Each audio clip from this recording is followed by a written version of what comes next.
Doctor साहब, कोई ऐसी दवा दे कि इस बार बहू को बेटा ही हो।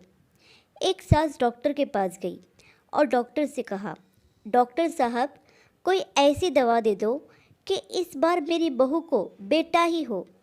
इसे पहले ही दो बेटियां हैं, अब तो बेटा ही होना चाहिए। डॉक्टर ने उत्तर दिया, मेडिकल साइंस में ऐसी कोई दवाई नहीं है।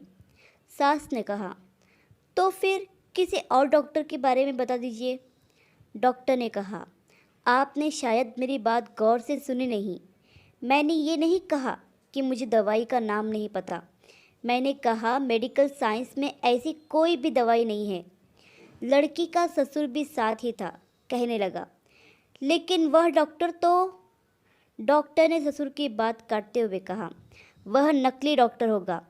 इस तरह के दावे सिर्फ ढोंगी बाबा, नकली डॉक्टर और नकली हकीम ही करते हैं। वह सब फ्रॉड होते हैं। इतने में यह बात सुनकर लड़की का पति भी वहां आ गया और कहने लगा, तो क्या अब हमारी पीढ़ी आगे नहीं बढ़ेगी?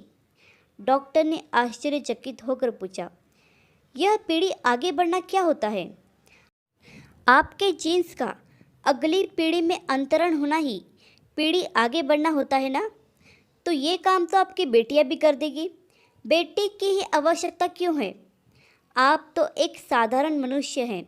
आपकी पीढ़ी में ऐसी क्या बात है जो बेटे के होने से ही आगे बढ़ेगी? ससुर ने कहा, मैं समझा नहीं। डॉक्टर ने बताया, साहीवाल दूध देने वाली गायों की एक विशेष नस्ल है।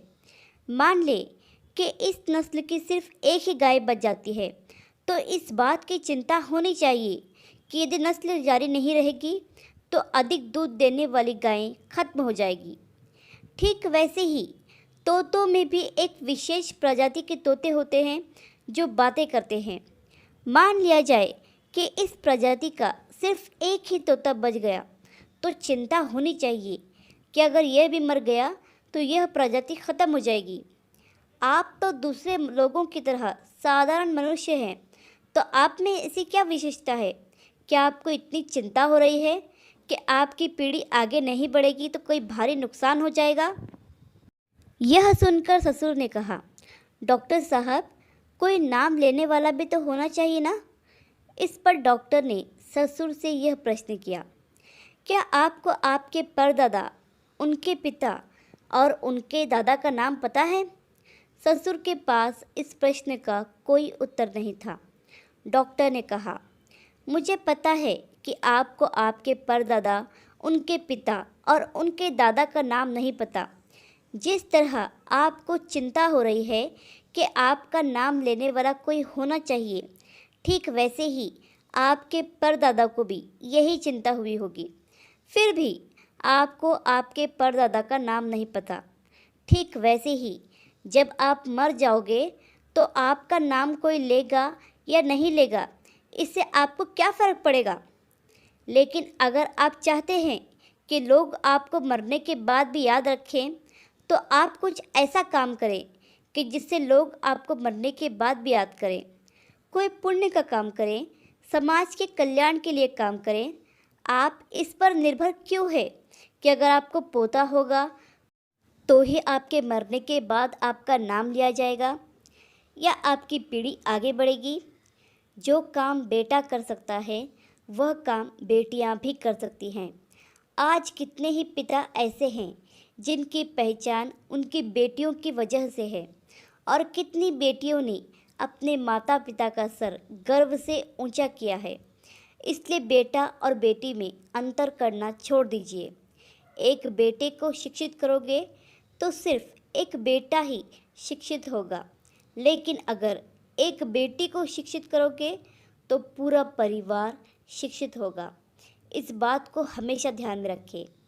डॉक्टर की बात सुनकर लड़की के सास, ससुर और पति को अपनी गलती का एहसास हो गया और वह चुपचाप वहां से चले जाते हैं।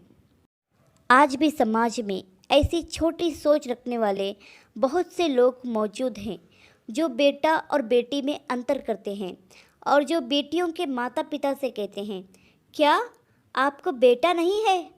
और ऐसे दर्शाते हैं कि बेटा न होना जैसे कोई गुनाह हो गया।